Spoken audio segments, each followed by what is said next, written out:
JoJo's Bizarre Adventure is one of the most prolific and popular anime and manga series of all time, and with part 6 on the horizon, I thought I'd take a look back at the previous 5 parts. Now, I'm going to be completely honest with you guys, but part 1 is terrible. Now, I've heard a lot of people say that it sucks and that it's mediocre and that. They are being very polite about it. It is not good. It's very weird for the sake of being weird, which is something JoJo gets much better as it goes on. And even though it's set in England, my home country, I just could not get into it because the characters are so forgettable. But Liam, what about Speedwagon? Speedwagon sucks, alright, okay? He's a boring, forgettable character just like all the others, and the only reason that anybody remembers him is because everyone memed him, and you know what, I'm gonna be honest, he is a pretty good waifu, but aside from that, he sucks. And on top of that, you got Jonathan Joestar, who is a wet blanket of a character. I mean, I've had farts with more personality than he does. And then on top of that, you have Hamon, I think it's called, which was just such an uninteresting power. There are some good things about part 1, but they are the fact that it's only 9 episodes long, and then it actually does have a pretty good surprising ending. But aside from that, there is not that much good about part 1, and I completely understand people dropping it. However, I do suggest you carry on, because part 2 is better, but the power system and characters are still bad, especially the villains.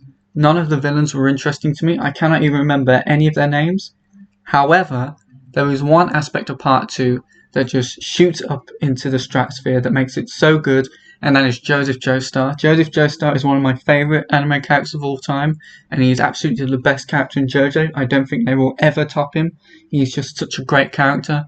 But aside from him, it's still pretty weak, but he just rises the level of the anime overall. Part 3 is actually good in my opinion. A lot of people say it sucks, but I disagree. This is when I really started to get into JoJo, and I really enjoyed it.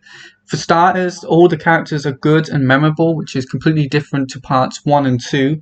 The power system is replaced with the stand system, which is much better than Hamon. It's like Hirohiko Araki realized that the power system sucked and was like, yeah, I'm going to change it, and thank goodness he did. It's also a lot funnier. A lot of the weirdness that made the first 2 parts a little less enjoyable for me personally actually start to work. I especially remember the scene where Joseph and Avdol are stuck together with magnets. However, it's not all great. It's too long and repetitive. For example, there's so many points where they go up against a villain and then all the characters are losing, and then Jotaro finally decides to take part in the fight, and then of course, because he's the protagonist, he's able to solve everything, and it gets a little boring and you kind of predictable, and you know where it's going. Controversially, and people are going to get mad at me for this, but I also don't really like Dio that much. I think he's a pretty weak character. However, he is absolutely amazing voice acting. Takahito Koyasu was really good at him. He's great as every character he voices, but Dio is his career-defining role, and it absolutely shows. Another issue with part 3 is I think some of the deaths lack impact. For example, Avdol's first death was very surprising, but then his second one you kind of just shrug off, and then after that you're like, Kakyoin's gone. It's like, it gets to a point where you just stop caring. It's like, well, we're at the end now. However, part 4 comes along and completely changes my mind, because at this point I thought that maybe JoJo wasn't for me, but then part 4 comes along, drops its schlong on the table and says, no Liam, it is for you. Because, I mean, I could make an entire video about part 4, how much I love it. Because the weirdness about JoJo just feels absolutely right, like they nailed it. And I think it's the way that the stands are used. The stands are really interesting. A lot of the time in anime, you'll have characters with very similar abilities across all of them. We've all seen the character with the strings that cuts things, but the stands in part 4 are great. Every character's great. I think all of them. There wasn't a single character that disappointed me. I think, unlike the previous parts, the deaths in this part are very surprising, and they're very impactful because of that. There are plenty of moments where I was like, oh really, that guy's gone. Oh, I wasn't expecting that. Another aspect that I think works about part 4 is Jotaro. Jotaro was a little disappointing for me in part 3, but he was a good protagonist.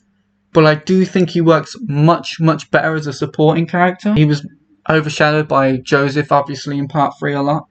Now, unlike Dio, who I controversially don't like that much, Yoshikage Kira is a great villain. He's very unpredictable, like I said, leading to a lot of character deaths that you're not expecting. And I just love his stand. I loved how it caused things to explode. It was easy to understand, and it was different enough. There wasn't time travel and all that involved at first, anyway. So I really like that. The only issue I have with Part 4 is its beginning. I think its beginning is a little weak. Not terrible or anything, but it's in tune with the other 3 parts, and then the characters eventually start to get fleshed out, and I started to enjoy it a lot more. Another thing I liked was the setting. I like that the characters weren't on an adventure, they were just in their hometown having fun, living their lives. It made it really enjoyable, and I liked seeing that. I've noticed that's something that I like in anime overall, when it's just in one setting or a few settings. But then, just when I started to like JoJo's Bizarre Adventure, Part 5 comes along, and it's just a huge step backward, because except for Pucciarati, I found all the characters forgettable, the deaths are predictable. You're like, the guy that can, rewind time and that, yeah, he's not coming back. He's gonna die. The main villain also sucks. This one isn't as controversial to say. He's not as good as Dio. He's not as good as Kira at all, and he lacks Dio's screen presence, because, like I said, even though I wasn't a big fan of Dio, when he's on screen, you feel it. Another thing is I don't understand the villain's stand ability at all. It's very poorly explained, and it seems like I'm not the only one who doesn't understand it. But I just didn't get it at all. All in all, it feels like a rehash of Part 3, which I don't see many people saying. I have seen some people say it before, but I do feel like it's a complete rehash of Part 3, but not as good.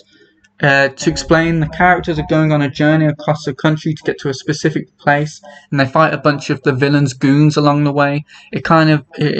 I've seen it before, and I've seen it better, because the thing that Part 3 did better was it had much better characters that were more memorable and more likable. Jotaro was better than Giano, Avdol was better than Abaccio, Polnareff was better than Mista, Kakyoin was better than Gurga, Trish was better than Iggy. To be honest, I had to look up the names of the characters for Part 5, whereas I could easily remember the Part 3 characters' names. I mean, even Bucciarati, who is a pretty good character, even he's bested by Joseph Joestar, who kind of takes on his role in Part 3. Another aspect of Part 5 that does not work is Giano himself. He's such a weak protagonist. Like, I thought Josuke wasn't that great of a protagonist, but Giano made him look like he was Walter White. It was really weak. Giano just didn't feel like the main character. He felt like a character that was just getting dragged along as the story was going on. It's such a shame, because Part 5 had such a great start going on from Part 4, and I was really looking forward to it after Part 4. And, seeing Koichi team up with Giano, it was so cool, and I really enjoyed it, but it just couldn't keep up the pace of Part 4 for me. Overall, I have to say, I think JoJo's Bizarre Adventure is really good, and I think it deserves all its popularity. It has great animation, great openings, and great voice acting, as I've mentioned. But it has its weak points, and for some of that, I just can't get past. I am excited for Part 6, though, because I've heard a lot of good things about Part 6. A lot of people seem to specify that Part 4, Part 6, and Part 7 are really good. I've heard Part 8, which has just finished, is also pretty good, although I've heard some mixed things about the ending. But we'll see when we get to that. Hopefully, Daily Production makes those other parts. I think they will, but we'll see. Once Part 6 releases, I will make a video on that probably, and hopefully I'll see you then. Bye bye. Oh wait, and don't forget to like and